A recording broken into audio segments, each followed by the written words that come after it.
जय हिंद दोस्तों। तो चलिए आज बात करते हैं डीएलएड सेकेंड सेमेस्टर का जो एग्जाम होने वाला है उसमें फर्स्ट पेपर हमारा होता है वर्तमान भारतीय समाज एवं प्रारंभिक शिक्षा। ये हमारा फर्स्ट पेपर है डीएलएड का। डीएलएड सेकेंड सेमेस्टर का फर्स्ट पेपर होता है। इसमें यानी कि 15 मार्क्स की जो है 15 मार्क्स के बहुविकल्पीय प्रश्न आते हैं, ऑब्जेक्टिव क्वेश्चन, जो कि इसमें सारे क्वेश्चन कवर किए गए हैं। लगभग 250 प्लस क्वेश्चन हैं। उनको हम ध्यान से देखेंगे और ये क्वेश्चन बार बार रिपीट होते हैं।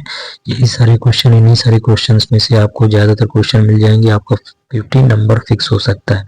तो चलिए आगे देखते हैं। क्वेश्चंस के बारे में हम देखेंगे। देखिए फर्स्ट नंबर क्वेश्चन दिया गया कि एमिल पुस्तक के लेखक कौन है। एमिल पुस्तक के लेखक कौन है? तो इसमें से एमिल पुस्तक के लेखक कौन है? रूसो। तो इसका सा नंबर करेक्ट हो जाएगा। अब देखते हैं सेकंड नंबर यहाँ पे दिया गया है कि सेकंड नंबर क्या दिया गया? आदर्शवादी शिक्षा शास्त्री नहीं है। इसमें आदर्शवादी शिक्षा शास्त्री कौन आते? प्लेटो आते, महात्मा गांधी आते, रविन्द्रनाथ टैगोर आते, बट मारिया मोंटेसरी नहीं आती है। ठीक है, ये आदर्शवादी शिक्षा शास्त्री नहीं है। अभी आगे देखेंगे मारिया मोंटेसरी वगैरह के बारे में। तो शिक्षा विकास है एवं विकास करना तथा अभिवृद्धि करना ही जीवन है। यह कथन किसका है? 2023 में आए हुए क्वेश्चन है और ये किसका कथन है कि जॉन डीवी साहब ने कहा था कि शिक्षा विकास है एवं विकास करना तथा अभिवृद्धि करना ही जीवन है। अब शिक्षा प्राप्त करने के लिए प्रवज्जा संस्कार होता है। गुरुकुल शिक्षा पद्धति में, मुगल कालीन शिक्षा पद्धति में, बौद्ध कालीन शिक्षा पद्धति में, वैदिक कालीन शिक्षा पद्धति थी। जो प्रवज्जा संस्कार होता है वो बौद्ध कालीन शिक्षा पद्धति में संस्कार होता था। ठीक है, अब वैदिक कालीन शिक्षा के पाठ्यक्रम में अपराध विद्या के अंतर्गत नहीं पढ़ाया जाता था। इतिहास, नीति शास्त्र, भूगर्भ शास्त्र, अर्थशास्त्र। तो इसमें से कौन सा, यानी कि वैदिक कालीन शिक्षा के पाठ्यक्रम में अपराध विद्या के अंतर्गत नहीं पढ़ाया जाता था। तो इसमें से जो हमारा नीति शास्त्र है, नीति शास्त्र, ये सा नंबर है नीति शास्त्र। तो ये यानी कि अपराध विद्या के अंतर्गत नहीं पढ़ाया जाता था। बाकी अपराध विद्या के अंतर्गत इतिहास भी पढ़ाया जाता था, भूगर्भ शास्त्र भी पढ़ाया जाता था, अर्थशास्त्र भी पढ़ाया जाता था।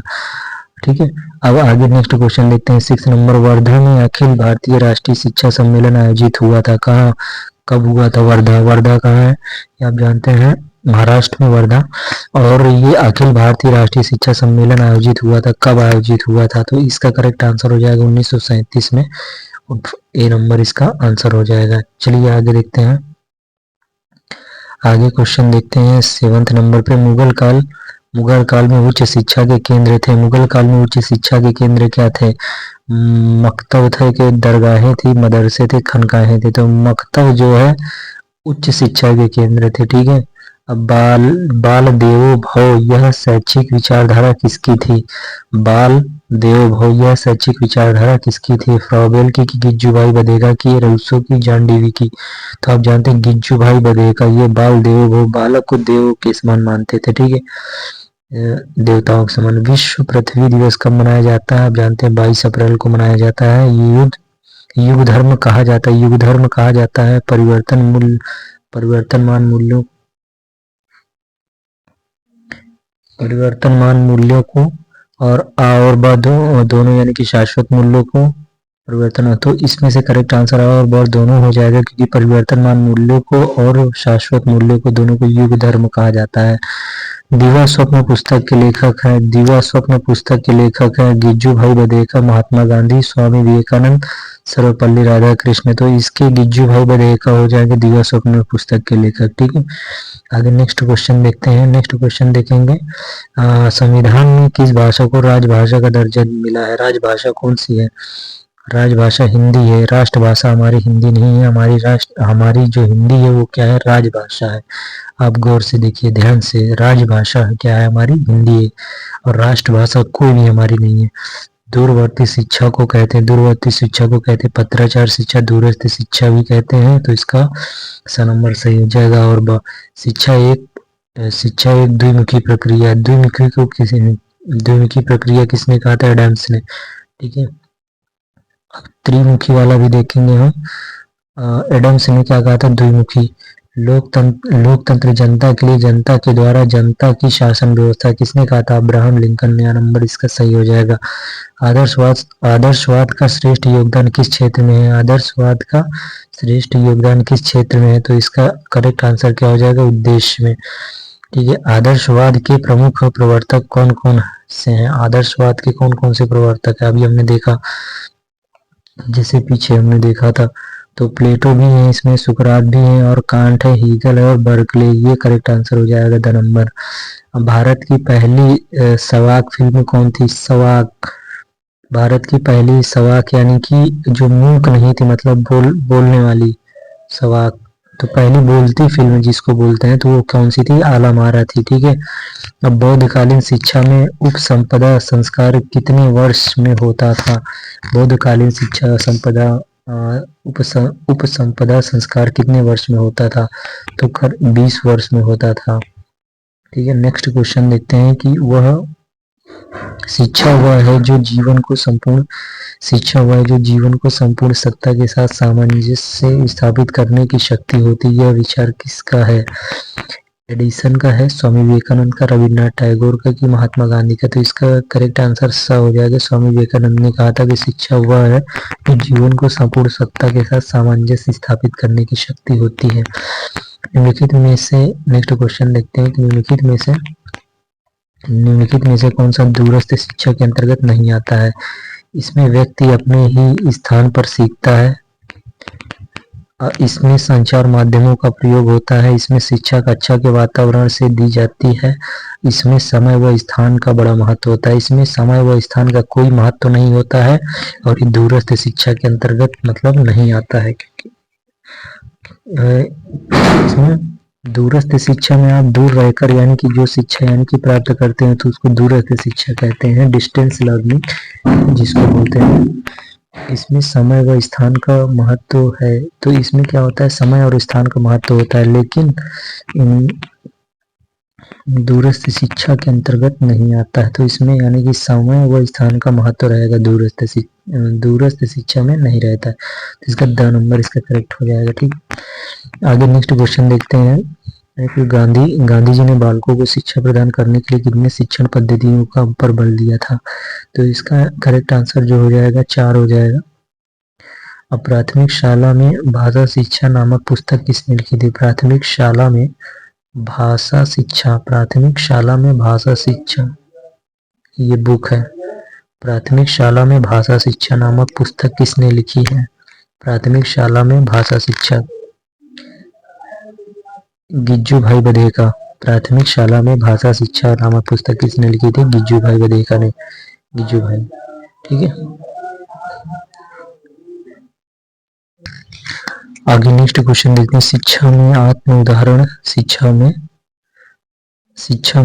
उदाहरण, अनुसरण, निर्देशन, अभ्यास व चिंतन का समावेश कर भिन्न भिन्न पद्धतियों को अपनाने पर किस शिक्षाविद ने बल दिया था?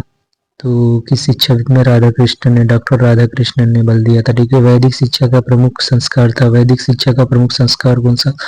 उपनयन संस्कार। करेक्ट आंसर आ हो जाएगा। ठीक है।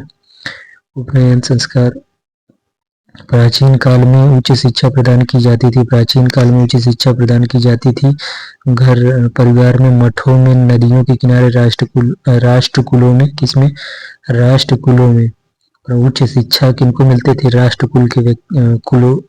राष्ट्रकुलों में मिलती थी। ठीक है।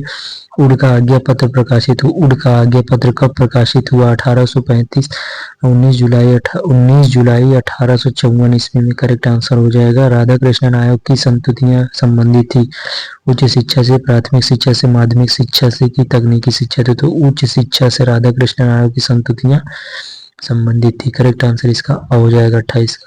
29 को देखते हैं। विश्वविद्यालय शिक्षा आयोग के अध्यक्ष कौन थे? विश्वविद्यालय शिक्षा आयोग के अध्यक्ष doctor Tarachand, doctor S Radhakrishnan, doctor A Lakshmana Swami Mudaliar, D S Kothari कौन थे इसमें से? करेक्ट आंसर हो जाएगा डॉक्टर एस राधाकृष्णन। सर्वपल्ली राधाकृष्णन कौन थे? विश्वविद्यालय शिक्षा आयोग के अध्यक्ष थे।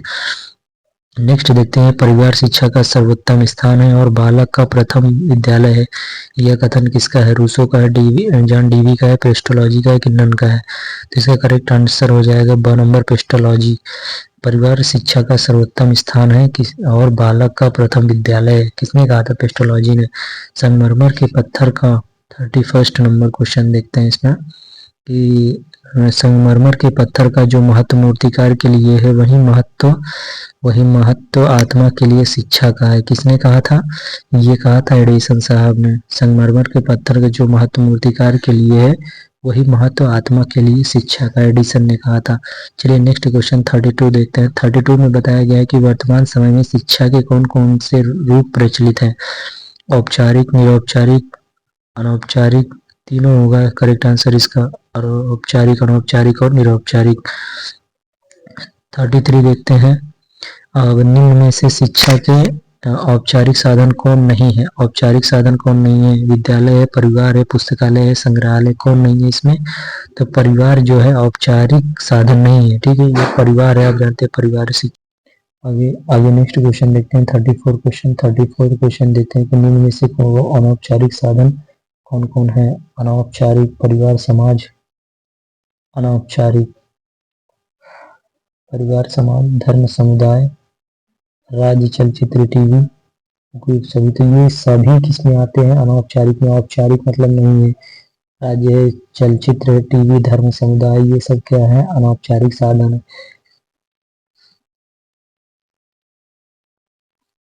35 क्वेश्चन देखते हैं कि ऐसी शिक्षा जिसमें किसी निश्चित समय, पाठ्यक्रम, विद्यालय की आवश्यकता नहीं होती है, उसकी क्या कहते हैं? अनौपचारिक शिक्षा कहते हैं। इसका करेक्ट आंसर क्या हो जाएगा? 100 नंबर हो जाएगा। नेक्स्ट क्वेश्चन देखते हैं। सीखने के लिए स्वतंत्रता एवं निरंतरता आवश्यक है, यह विचार किसका है? सीखने के लिए स्वतंत्रता और निरंतरता आवश्यक है, ये कथन किसका है? डॉल्टन साहब का। वो सॉरी, डीवी साहब ने दिया था, सॉरी। ये सब सीखने के लिए स्वतंत्रता और निरंतरता आवश्यक है, ये किसने कहा था? डीवी साहब ने, जॉन डीवी ने। ठीक है, अब जॉन डीवी द्वारा लिखित पुस्तक है दी रिपब्लिक, सीमार, दास कैपिटल। अब डेमोक्रेसी एंड एजुकेशन, तो इसका करेक्ट आंसर द हो जाएगा, डेमोक्रेसी एंड एजुकेशन। ठीक है, विश्व जल दिवस कब मनाया जाता है? अभी हमने देखा था कि पृथ्वी दिवस 22 अप्रैल को। अब जल जल कब आएगा? कि जल 22 मार्च को। तो मार्च पहले आएगा फिर अप्रैल आएगा, यानी कि जल पहले आएगा फिर पृथ्वी बनेगी ना। इस तरह आप ध्यान रख सकते हैं। कंफ्यूजन होता है तो पहले आप समझिए कि पहले जल रहेगा तभी पृथ्वी बनेगी। जल को बनाने के लिए वो पृथ्वी को बनाने के लिए जल की आवश्यकता है, तभी पृथ्वी कहलाएगी ना। बिना जल के पृथ्वी नहीं कहलाएगी। तो इसलिए 22 मार्च पहले जल बनेगा, फिर उसके बाद मार्च के बाद अप्रैल आता है, यानी कि 22 अप्रैल। फिर मई आता है जिसमें जैव विविधता दिवस मनाया जाता है 22 मई को। तो ये 3 इम्पोर्टेंट है। जनसंख्या शिक्षा पर प्रथम राष्ट्रीय सेमिनार कहाँ आयोजित किया गया? जनसंख्या शिक्षा पर प्रथम राष्ट्रीय सेमिनार जो है चेन्नई में आयोजित किया गया था। अब मनुष्य के मूल्यों के विकास में सर्वाधिक महत्वपूर्ण माना जाता है परिवार और भौतिक सुविधाएं, आर्थिक प्रश्न, विदेशी मित्र। तो परिवार जो है मनुष्य के मूल्यों के विकास में सर्वाधिक महत्वपूर्ण माना गया है। करेक्ट आंसर आ हो जाएगा। अध्यापक द्वारा राष्ट्रीय सद्भावना का विकास छात्रों में किसके द्वारा किया जा सकता है? तो किसके द्वारा किया जा सकता है अध्यापक द्वारा राष्ट्रीय सद्भावना का विकास? तो किताबों को पढ़ाकर, समझाकर, स्वयं बड़े लोगों द्वारा इस पर अमल करने से, दंड देकर। तो सद्भावना का विकास कब होगा छात्रों में? कि जब स्वयं बड़े लोगों द्वारा इस बात पर अमल करेंगे तभी। करेक्ट आंसर सही हो जाएगा। प्लेटो प्लेटो किसका समर्थक? ज्ञान पर आधारित शिक्षा का, समाज पर आधारित शिक्षा का, शारीरिक शिक्षा पर आधारित, तर्क पर आधारित शिक्षा का। तो ज्ञान पर आधारित शिक्षा के समर्थक कौन थे? प्लेटो थे। ठीक है, वैदिक कालीन शिक्षा किस जीवन दर्शन पर आधारित थी? प्रकृतिवाद में, समाजवाद पे, आदर्शवाद पे, व्यवहारवाद पे। तो आदर्शवाद पे आधारित थी। हमारी जो वैदिक कालीन शिक्षा, जीवन शिक्षा जो है किस जीवन दर्शन पर आधारित है? आदर्शवाद पर। मदरसा का संबंध था धार्मिक शिक्षा से, माध्यमिक शिक्षा से, प्राथमिक शिक्षा से, उच्च शिक्षा से। तो उच्च शिक्षा से मदरसा का संबंध किससे था? उच्च शिक्षा से था। ठीक है, आगे देखते हैं। निम्न में से अंतर्गत सद्भावना कौन कौन सिद्धांत है? सद्भावना की कौन कौन सी सिद्धांत है? स्वतंत्र विचार का सिद्धांत, सामूहिक उत्तरदायित्व का सिद्धांत, पारस्परिक संबंध का सिद्धांत। तो इसका करेक्ट आंसर हो जाएगा सभी। स्वतंत्र विचार का सिद्धांत, सामूहिक उत्तरदायित्व का सिद्धांत, पारस्परिक संबंध का सिद्धांत।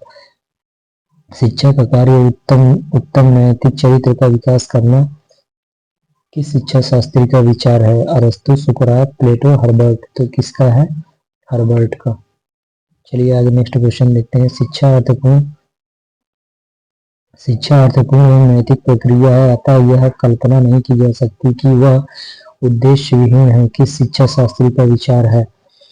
शिक्षा अर्थपूर्ण एवं नैतिक प्रक्रिया है, अतः यह कल्पना नहीं की जा सकती कि वह उद्देश्यहीन और उद्देश्यहीन है, यानी कि उद्देश्य नहीं है ऐसा यह कल्पना भी नहीं की जा सकती है कि शिक्षा एक उद्देश्यहीन है। ठीक है, तो किसका कथन है? ये कथन कथन है रिवेलिन का।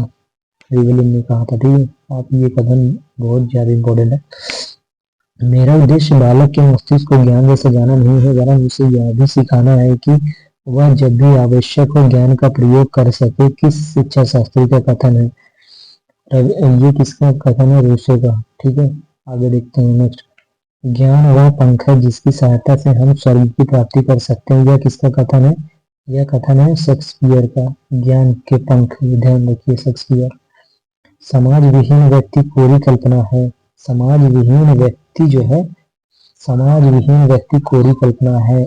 और नंबर इसका रेमंड का सही हो जाएगा। रेमंड ने कहा था। प्रयोगवादी विचारधारा का सबसे बड़ा समर्थक कौन दर्शन शास्त्री है? प्रयोगवादी विचारधारा का तो प्रयोगवादी टीपी नन सबसे ज्यादा समर्थक दर्शन सबसे बड़ा समर्थक टीपी नन हो जाएगा करेक्ट आंसर। यह कथन किसका है कि जो बात मेरे उद्देश्य को पूरी करती है, जो बात मेरे उद्देश्य को पूरी करती है, मेरी इच्छाओं को संतुष्ट करती है और मेरे जीवन का विकास करती है, इसका मानवतावादी कथन सही हो जाएगा। किस दर्शन शास्त्र का मानना है कि शिक्षा का कोई उद्देश्य नहीं होता, उद्देश्य तो केवल व्यक्ति के होते हैं? इसका जॉन डीवी ने कहा था। करेक्ट आंसर आ हो जाएगा। शिक्षा को द्विध्रुवी प्रक्रिया के रूप में किसने परिभाषित किया? तो अभी हमने देखा था ऊपर एडम्स ने। द्विध्रुवी भी बताएंगे इसमें। खुला विश्वविद्यालय तथा समाचार तथा पत्राचार द्वारा दी जाने वाली शिक्षा का कौन सा रूप है? खुला विश्वविद्यालय तथा पत्राचार द्वारा दी जाने वाली शिक्षा, ये कौन सी शिक्षा है? निरौपचारिक, न औपचारिक, न अनौपचारिक, ये निरौपचारिक है। खुला विश्वविद्यालय तथा पत्राचार द्वारा दी जाने वाली शिक्षा क्या है? निरौपचारिक है। औपचारिक शिक्षा जीवन के अनुभव से कोई संबंध न रखकर विद्यालय की विषय सामग्री बन गई है। औपचारिक शिक्षा जीवन के अनुभव से कोई संबंध न रखकर विद्यालय की विषय सामग्री बन गई है। किसने कहा था? जॉन डीवी साहब ने कहा था। निरौपचारिक शिक्षा के विभिन्न साधनों में से किस आयु वर्ग के लिए अधिक दबाव डाला गया था? निरौपचारिक शिक्षा। तो इसका करेक्ट आंसर हो जाएगा, इसका करेक्ट आंसर हो जाएगा 20 से 35 वर्ष के। निरौपचारिक शिक्षा के विभिन्न साधनों में से किस आयु वर्ग के अधिक दबाव डाला गया था? तो 20 से 35 वर्ष के जो थे आयु वर्ग के अधिक दबाव डाला गया था।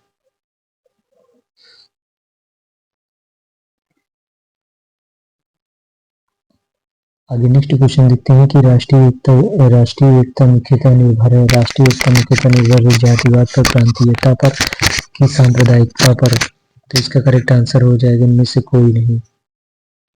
तो राष्ट्रीय एकता और अंतरराष्ट्रीय अवबोध भावना है विरोधी प्रत्यय, समानांतर प्रत्यय, एक दूसरे के पूरक, तो एक दूसरे के पूरक है। ठीक है, निम्नलिखित में से वर्तमान भारत में राष्ट्रीय एकीकरण के लिए कौन सी बाधाएं हैं?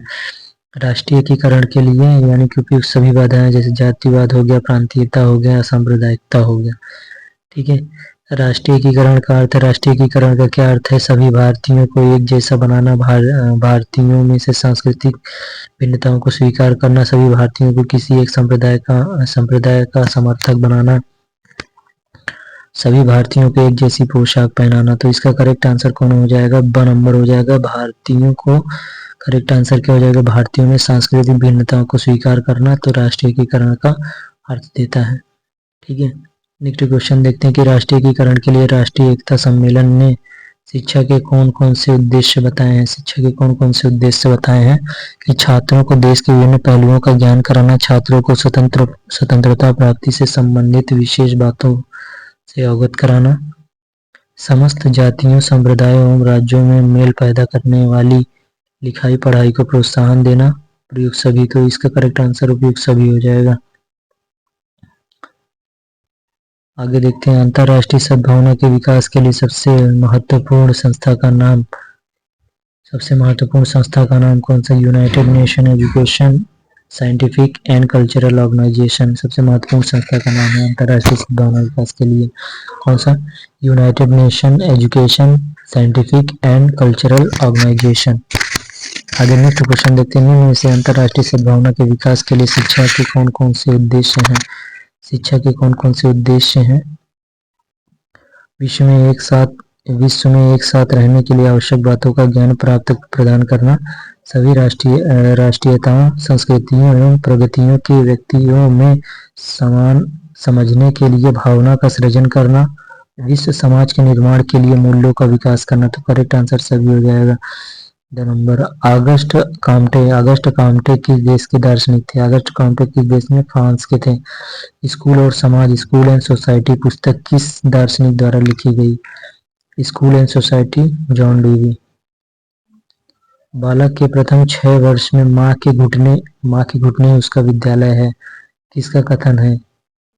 किम्बालियन, पेस्टोलॉजी, कमेनियस की फ्रायड? कमेनियस का है कि प्रथम 6 वर्ष में जो है माँ के घुटने ही बालक का विद्यालय है। ठीक है।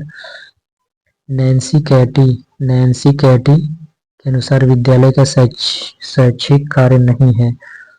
आवश्यक कलाओं में प्रशिक्षण, चरित्र प्रशिक्षण, ज्ञान की प्राप्त उन्नति, परम अहम का विकास। तो परम अहम का विकास जो है नैन्सी कैटी के अनुसार विद्यालय का शैक्षिक कार्य नहीं है, बाकी है। स्कूल को प्यार का घर, होम ऑफ फैमिली, स्कूल को प्यार का घर, होम ऑफ फैमिली किस शिक्षा शास्त्री ने कहा है? पेस्टोलॉजी ने, जॉर्ज पेने ने, अगस्ट काम्टे, आर.जी. कलिंगवुड ने। किसने कहा था? पेस्टोलॉजी ने। स्कूल को प्यार का घर। वैल्यू शब्द की उत्पत्ति वेलियर से हुई है। यह शब्द किस भाषा से लिया गया है? तो अंग्रेजी है, लैटिन है, ग्रीक है, रसियन। किस भाषा से लिया गया है? तो ये लैटिन शब्द है। वैल्यू शब्द की उत्पत्ति वेलियर से हुई, लैटिन भाषा का शब्द है। तो दर्शन शास्त्र के अनुसार मूल्य क्या है? दर्शन शास्त्र के अनुसार मूल्य क्या है? मानव के जीवन शैली के तत्व, आर्थिक तत्व, सूक्ष्म एवं शुद्ध तत्व, भौतिक तत्व। तो कौन सा इसके करेक्ट आंसर हो जाए? शुद्ध एवं सूक्ष्म तत्व। दर्शन शास्त्र के अनुसार मूल्य क्या है? शुद्ध एवं सूक्ष्म तत्व। शिक्षा को सलाहकार होना चाहिए, यह कथन दर्शन की किस धारा ने स्वीकार किया था? शिक्षा को सलाहकार होना चाहिए किस धारा ने स्वीकार किया था? अस्तित्ववाद ने, प्रकृतिवाद ने, प्रयोजनवाद ने कि आदर्शवाद ने? तो प्रयोजनवाद ने। शिक्षा को क्या होना चाहिए? सलाहकार होना चाहिए प्रयोजनवाद ने। ठीक है। प्रकृति से परे या प्रकृति के अलावा इस संसार में और कुछ नहीं है, इसका कथन दार्शनिक कौन है? रूसो, थॉमसन, हॉकिंस, प्लेटो। तो कौन है? हॉकिंस करेक्ट आंसर हो जाएगा। फिर देखते हैं 74, शिक्षा एक पीढ़ी से दूसरी पीढ़ी तक संस्कृति का संरक्षण, हस्तांतरण एवं वृद्धि करती है, इसका कथन है? Bernard Shaw. चलिए आगे नेक्स्ट देखते हैं, आदर्श समाज की प्रमुख विशेषता क्या है? आदर्श समाज की प्रमुख विशेषता है साक्षरता।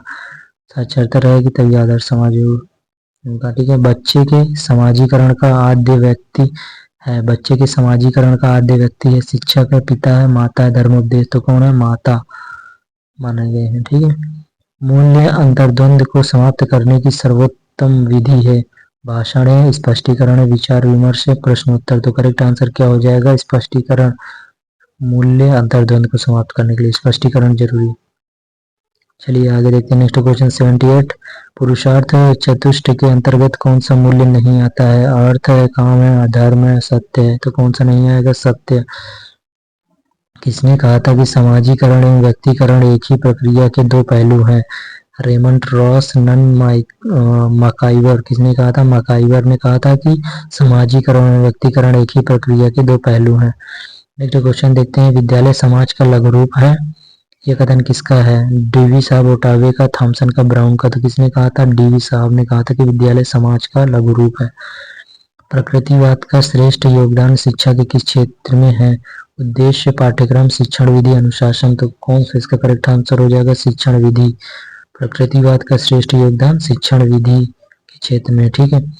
अब शिक्षा का सर्वोपरि उद्देश्य क्या है? सामाजिक दक्षता, मानव निर्माण, व्यवसायिक दक्षता, नागरिक दक्षता। इसका मानव निर्माण जो है शिक्षा का सर्वोपरि उद्देश्य की एक अच्छा मानव तैयार करना, एक गुणी मानव तैयार करना। ईमेल की रचना किसने की थी? ईमेल की रचना प्लेटो, रूसो, रसेल, पेस्टोलॉजी। किसने की थी? रूसो ने ईमेल की रचना। चलिए आगे देखते हैं। मूल्य संकट का मुख्य कारण है। मूल्य संकट का भाषावाद, संप्रदायवाद, क्षेत्रवाद, स्वार्थपरता। स्वार्थपरता जो है मुख्य संकट का कारण है। ठीक है, मूल्य संकट का कारण है। आगे देखते हैं। वर्धा अखिल भारतीय राष्ट्रीय सम्मेलन का शिक्षा सम्मेलन आयोजित हुआ था। कब हुआ था? 1937, 1948, 1940, 50। तो 1937 में वर्धा अखिल भारतीय राष्ट्रीय शिक्षा सम्मेलन आयोजित हुआ था और 1954 में। प्रकृतिवाद की मुख्य शिक्षण विधि है। प्रकृतिवाद की मुख्य शिक्षण विधि है करके सीखना, स्वानुभव द्वारा सीखना, खेल द्वारा सीखना, उपयुक्त। सभी तो उपयुक्त सही हो जाएगा इसका करेक्ट।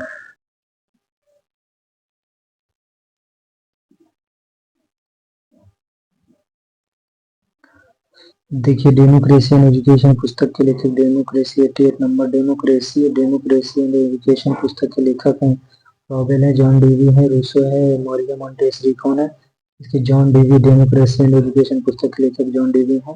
और समाज गुणवत्ता वाले स्कूलों नेक्स्ट क्वेश्चन देखते हैं। समाज गुणवत्ता वाले स्कूलों की समान रूप से सभी को उपलब्धि है, समान अवसर का एक महत्वपूर्ण घटक है। यह कथन किसका है? इसका प्लेटो का, लुईस ग्रीसबर्ग का, रायबर्ग। तो लुईस ग्रीसबर्ग का है।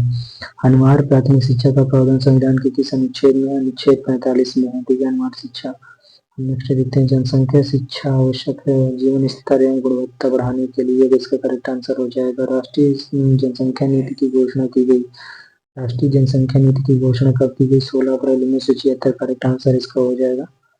अब आगे देखते हैं। पर्यावरण दिवस मनाया जाता है। पर्यावरण दिवस 5 जून को जानते हैं सभी मनाया जाता है। बच्चों में मूल्यों के विकास में सर्वाधिक महत्वपूर्ण भूमिका होती है। मूल्यों के विकास में सर्वाधिक जो भूमिका होती है समाज की होती है, मूल्यों के विकास में। ठीक है, ध्यान देखिएगा पॉइंट। आप करके सीखो का सिद्धांत किसने की दार्शनिक विचारधारा की देन है? करके सीखना यानी कि प्रकृतिवाद की देन है। ठीक है, आगे देखते हैं। अध्यापक का स्थान पर्दे के पीछे बिहाइंड द कर्टेन किस वाद ने स्वीकार किया? प्रकृतिवाद ने। किसने स्वीकार किया? प्रकृतिवाद। इसका करेक्ट आंसर हो जाएगा। आदर्शवाद सत्य एवं यथार्थ रूप से में किसे स्वीकार करता है? भौतिक संस्कार, आध्यात्मिक एवं भौतिक आध्यात्मिक संस्कार और कोई नहीं। क्या हो जाएगा? आध्यात्मिक संस्कार। आत्मा ही संसार का पदार्थ है, इस मानसिक और मानसिक स्वरूप सत्य है कि दार्शनिक का विचारधारा ब्यूवेकर, हैंडरसन, रॉस, जेम्स। कौन सा इसका? रॉस हो जाएगा करेक्ट आंसर। प्रश्नोत्तर विधि के जनक कौन है? यानी कि क्वेश्चनिंग मेथड। प्रश्नोत्तर विधि के जनक कौन है? सुकरात है। संपूर्ण विश्व परिवर्तनशील एवं विकासोन्मुख किसका विचार है? हीगल का। संपूर्ण विश्व परिवर्तनशील और विकासोन्मुख है हीगल। करेक्ट आंसर हो जाएगा। लिखित में से कौन सी शिक्षण विधि प्लेटो कौन सी शिक्षण विधि के हैं? संबंध विधि के। 100 नंबर इसका सही हो जाएगा। अब मनुष्य की अंतर्निहित पूर्णता को अभिव्यक्त करना ही शिक्षा है। मनुष्य की अंतर्निहित पूर्णता को अभिव्यक्त करना ही शिक्षा है। किसका कथन है? विवेकानंद जी का। ठीक है, आगे देखते हैं। दूरस्थ शिक्षा का नाम नहीं है। दूरस्थ शिक्षा का नाम नहीं है मुक्त अधिगम, सह शिक्षा, बाहरी अध्ययन भी है, अपत्राचार शिक्षा। लेकिन सह शिक्षा जो है दूरस्थ शिक्षा का नाम नहीं है, यानी कि नहीं आता इसके अंतर्गत। बोधकालीन शिक्षा में प्रवज्य संस्कार कितने वर्ष के बालकों को दिया जाता है? तो 8 वर्ष के बालकों को। इसका करेक्ट आंसर हो जाएगा। मारिया मॉन्टेसरी भारत कब आई थी? 1939 में आई थी। 10 नंबर इसका करेक्ट हो जाएगा।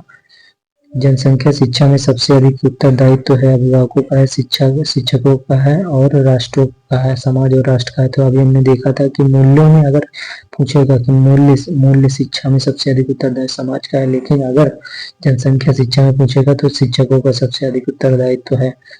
ठीक है, शिक्षा के अधिकार के क्रियान्वयन की प्रमुख चुनौती है प्रशिक्षित शिक्षकों का अभाव, शासकीय उदासीनता, दोषपूर्ण पाठ्यक्रम, उपयुक्त सभी। तो इसका उपयुक्त सभी हो जाएगा। चलिए, पाठ्य योजना का निर्माण आवश्यक है। पाठ्य योजना का निर्माण क्यों आवश्यक है? छात्रों को पढ़ने की प्रेरणा हेतु, छात्रों को भटकने से बचाने हेतु, शिक्षा का छात्र के विषय में संसूचित करने हेतु, शिक्षण को योजनाबद्ध करने हेतु, तो ये सही हो जाएगा प्लानिंग करने के लिए। ठीक है। अब परिवार के द्वारा बालकों को प्राप्त होती है जीवन व्यवहार की शिक्षा, जीविकोपार्जन की शिक्षा, पारस्परिक सहयोग की शिक्षा, उपयुक्त सभी, तो सभी हो जाएगा इसका, सभी प्राप्त होती है। ठीक है। वैदिक कालीन गुरुकुल शिक्षा किस जीवन दर्शन पर आधारित थी? तो आदर्शवाद पर आधारित थी। ठीक है। वैदिक कालीन जो शिक्षा व्यवस्था थी गुरुकुल वाली, तो आदर्शवाद पर आधारित थी। ठीक है। आदर्शवाद का श्रेष्ठ योगदान किस क्षेत्र में है? शिक्षण विधि में, पाठ्यक्रम में, उद्देश्य में, बालकों में, तो उद्देश्य में है। ठीक है। राम मूर्ति समिति 1990 क्यों गठित हुई थी? राम मूर्ति समिति 1990 की से राष्ट्रीय शिक्षा नीति 1986 की जो समीक्षा हेतु गठित की गई थी राम मूर्ति समिति 1990। राष्ट्रीय शिक्षा नीति जो 1986 राजीव गांधी के टाइम पे आई थी, न्यू एजुकेशन पॉलिसी, उसकी समीक्षा करने के लिए राम मूर्ति समिति 1990 गठित की गई थी। अब राधा कृष्णन आयोग की संस्तुतियां संबंधित थी। राधा कृष्णन आयोग की संस्तुतियां संबंधित है उच्च शिक्षा से। ठीक है। राधा कृष्णन आयोग की संस्तुतियां उच्च शिक्षा से। मैकाले ने अपना प्रतिवेदन प्रस्तुत किया था। मैकाले ने अपना प्रतिवेदन 1935 में प्रस्तुत किया था। ठीक है। राष्ट्रीय सद्भावना को प्रभावित करने वाला प्रमुख कारक, राष्ट्रीय सद्भावना को प्रभावित करने वाला प्रमुख कारक कौन सा है? इसमें जातिवाद, सांप्रदायिकता, प्रांतीयता, तो सभी हो जाएगा इसमें करेक्ट आंसर। आगे नेक्स्ट क्वेश्चन देखते हैं कि बाल श्रमिक बनने का मुख्य कारण नहीं है। बाल श्रमिक बनने का मुख्य कारण नहीं है अत्यधिक गरीबी, जनसंख्या वृद्धि या शिक्षा प्रतिस्पर्धा। निम्नलिखित में से कौन सी अनौपचारिक शिक्षा की विशेषता है?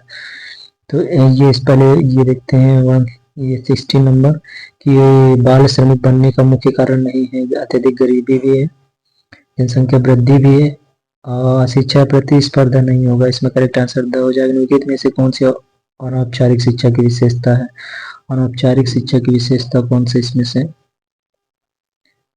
अनौपचारिक शिक्षा की विशेषता कौन सी है इसमें से? विशेषता है स्थान निश्चित नहीं होता है अनौपचारिक शिक्षा में।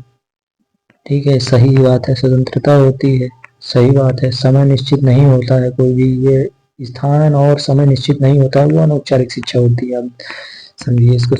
और इसमें क्या होती है? स्वतंत्रता होती है। संविधान में किस भाषा को राजभाषा का दर्जा मिला है? संविधान में किस भाषा को राजभाषा का दर्जा मिला? हिंदी को। नंबर इसका सही हो जाएगा। शिक्षा एक त्रिमुखी प्रक्रिया भी देखा हमने।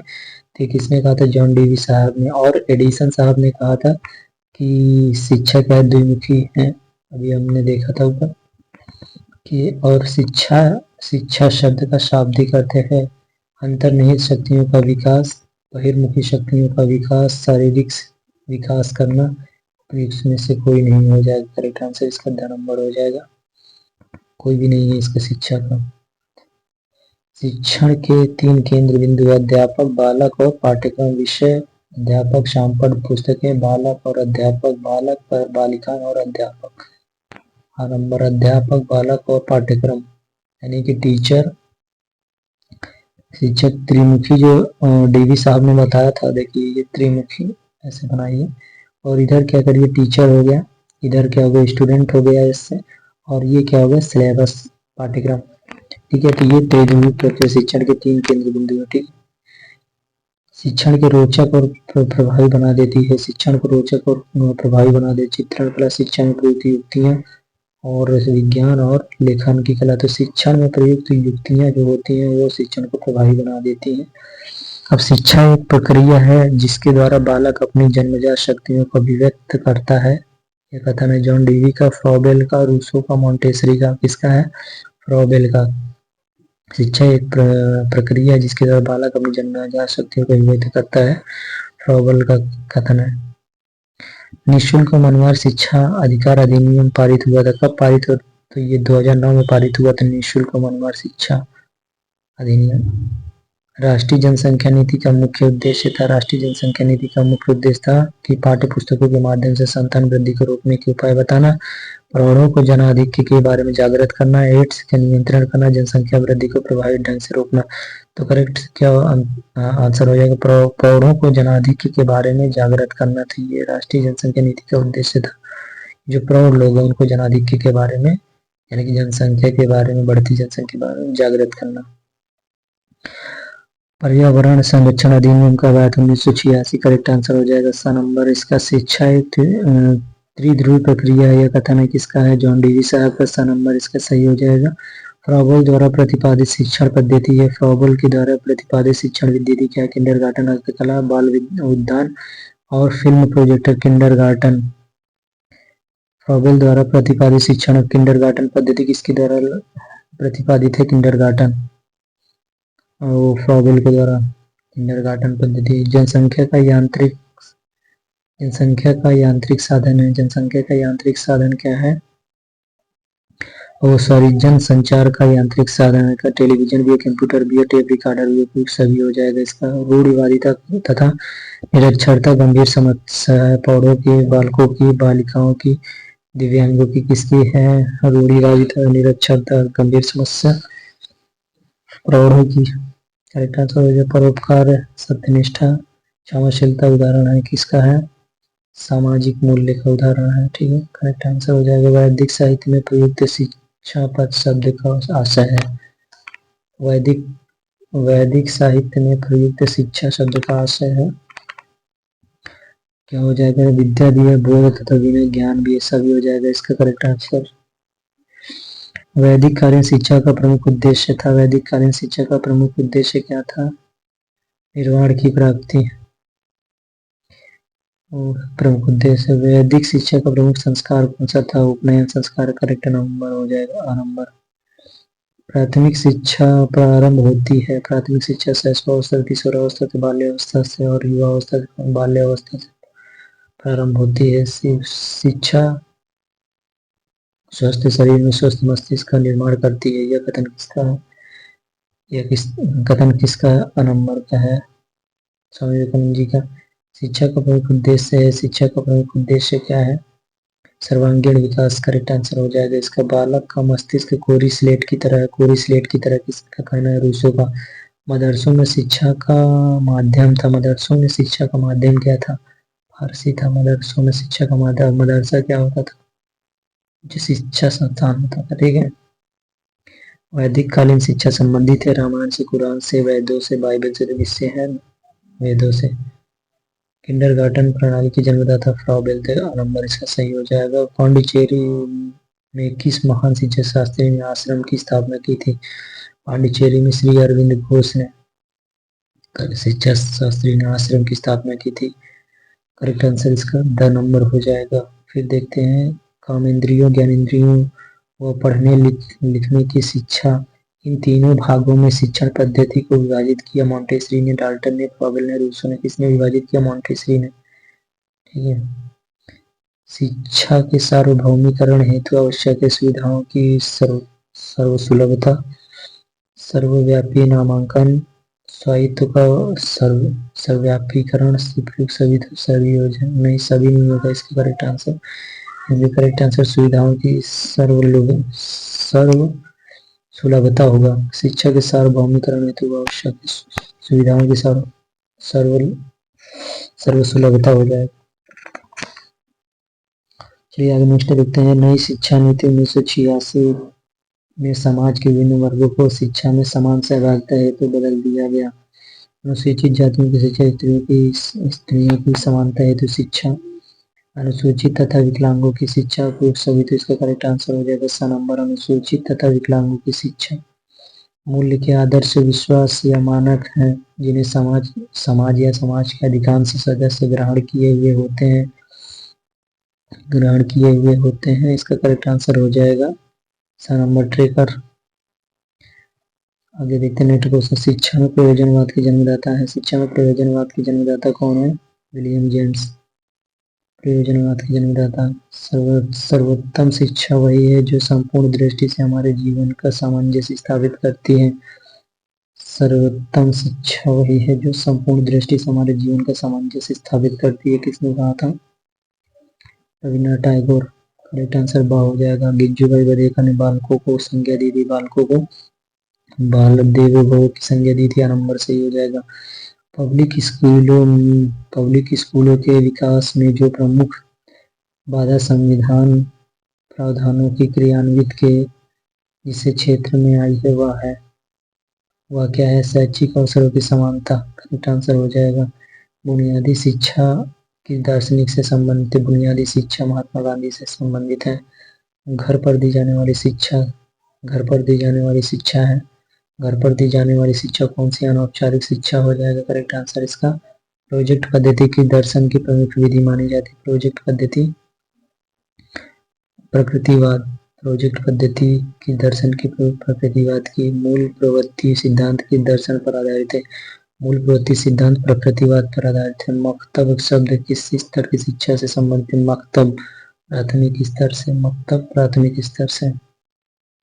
मूल्य वह है जो मानव इच्छाओं की तुष्टि कर सके। कथन किसका है? अर्बन का। स्वच्छ ऊर्जा संसाधन में सौर ऊर्जा, इसका करेक्ट पहला ही हो जाएगा सही नंबर। अब देखते हैं नेक्स्ट क्वेश्चन की भारतीय संविधान के किस अनुच्छेद के अंतर्गत 6 से 14 वर्ष के बच्चों को निःशुल्क शिक्षा अनिवार्य प्राप्त है? किस अनुच्छेद में है? अनुच्छेद 21 का काम है। नंबर इसका सही हो जाएगा। आदर्शवाद के अनुसार शिक्षा का उद्देश्य है। आदर्शवाद के अनुसार शिक्षा का उद्देश्य क्या? आत्मानुभूति, बालक तथा सामाजिक विकास, आत्माभिव्यक्ति, बालक का प्राकृतिक विकास, इसका हो जाएगा आत्मानुभूति। आदर्शवाद का अनुसार शिक्षा का उद्देश्य क्या? आत्मानुभूति होनी चाहिए। चलिए नेक्स्ट क्वेश्चन देखते हैं। प्रकृतिवाद किस प्रकार के अनुशासन की बात करता है? प्रकृतिवाद किस प्रकार के अनुशासन की बात करता है? मुक्तात्मक अनुशासन की बात करता है। ठीक है। जो मूल्य संपूर्ण विश्व की प्रगति एवं भलाई से संबंधित होते हैं कौन से मूल्य कहलाते हैं? सत्य, संपूर्ण, वैश्विक, कोई नहीं तो कौन होगा? वैश्विक। करेक्ट आंसर हो जाए। आगे नेक्स्ट क्वेश्चन देखते हैं। इसमें नेक्स्ट क्वेश्चन देखते हैं 62 में देखेंगे तो 62 में देखेंगे 162 में देखते हैं कि एनसीईआरटी ने कितने मूल्यों को स्वीकारा? एनसीईआरटी ने कितने मूल्यों को स्वीकारा? करेक्ट आंसर इसका 83 हो जाएगा। सही आंसर नंबर हो जाएगा। मूल्य हमारे व्यवहार को क्या करते हैं? मूल्य हमारे व्यवहार को क्या करते हैं? दर्शित करते, नियंत्रित करते, प्रेरित करते। तो उपयुक्त इसका सही हो जाएगा। सही। सभी धर्मों के प्रति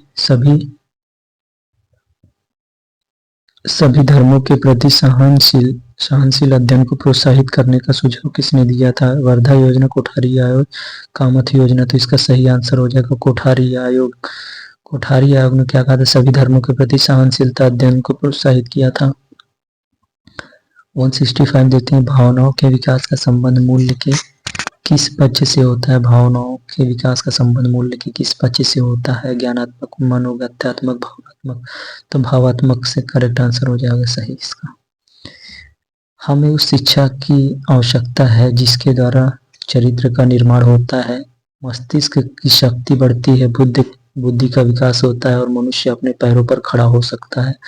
शिक्षा संबंधित विचार किसके हैं? महात्मा गांधी के हैं। ठीक है। Correct answer. जनसंख्या शिक्षा का मूल्य सहयोगी संगठन है। जनसंख्या शिक्षा का मूल्य सहयोगी संगठन कौन सा है? यूनेस्को। करेक्ट आंसर हो जाएगा। दिवस स्वप्न पुस्तक के लेखक कौन है? दिवस स्वप्न पुस्तक के लेखक गिज्जू भाई हैं। ठीक है। पाली भाषा शिक्षा का माध्यम थी। वैदिक कालीन शिक्षा का, मुस्लिम कालीन, बौद्धकालीन शिक्षा का, मध्यकालीन शिक्षा का। तो करेक्ट आंसर बौद्धकालीन शिक्षा का हो जाएगा। मुदालियर आयोग का संबंधित है प्राथमिक शिक्षा से, विश्वविद्यालय शिक्षा से, माध्यमिक और उपयुक्त सभी से। तो इसका सही आंसर हो जाएगा माध्यमिक शिक्षा से। मुदालियर माध्यमिक शिक्षा से संबंधित हो जाएगा। सही इसका करेक्ट आंसर। ठीक है। नेक्स्ट क्वेश्चन देखते हैं। नेक्स्ट क्वेश्चन देखेंगे इसका। नेक्स्ट क्वेश्चन है सच्ची शिक्षा वह है जो व्यक्ति के अंदर से प्रस्फुटित होती है।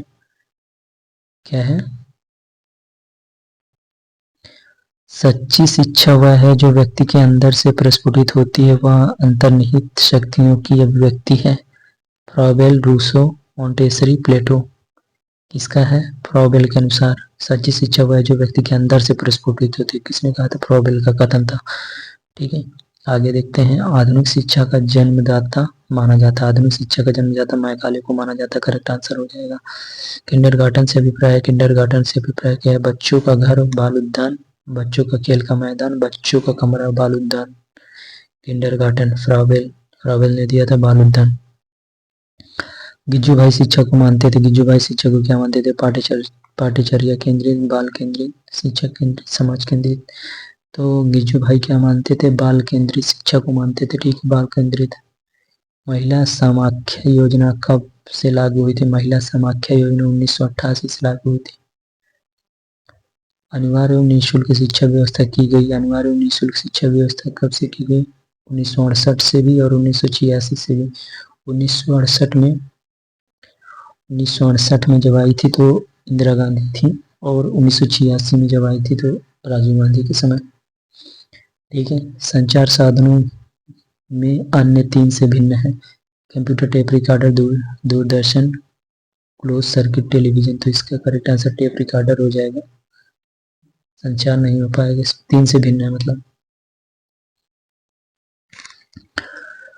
1997 में आकाशवाणी नेटवर्क में कितने केंद्र थे? 194 केंद्र थे 1997 में आकाशवाणी नेटवर्क में।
नेक्स्ट क्वेश्चन देखते हैं। नेक्स्ट क्वेश्चन में जनसंचार माध्यमों का प्रयोग किया जाता है, जनसंचार माध्यमों का प्रयोग किया जाता है मनोरंजन हेतु, जन सामान्य को सजग बनाने हेतु, जनमत निर्माण हेतु, उपयुक्त सभी के लिए। तो करेक्ट आंसर हो जाए उपयुक्त सभी के लिए।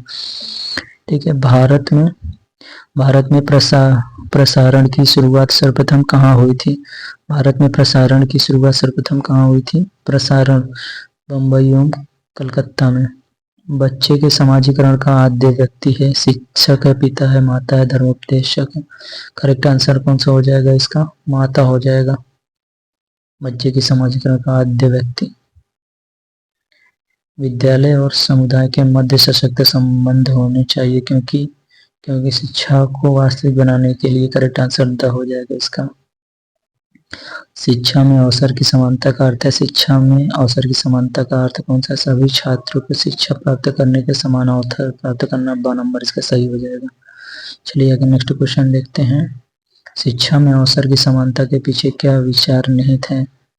शिक्षा में अवसर की समानता के पीछे क्या विचार निहित है? इसका करेक्ट आंसर हो जाएगा 7 नंबर, पिछड़े दलित व्यक्ति को भी शिक्षित होने का अवसर प्राप्त हो।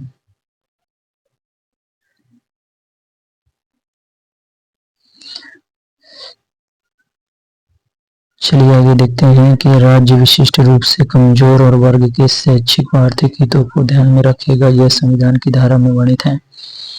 नंबर अनुच्छेद 46।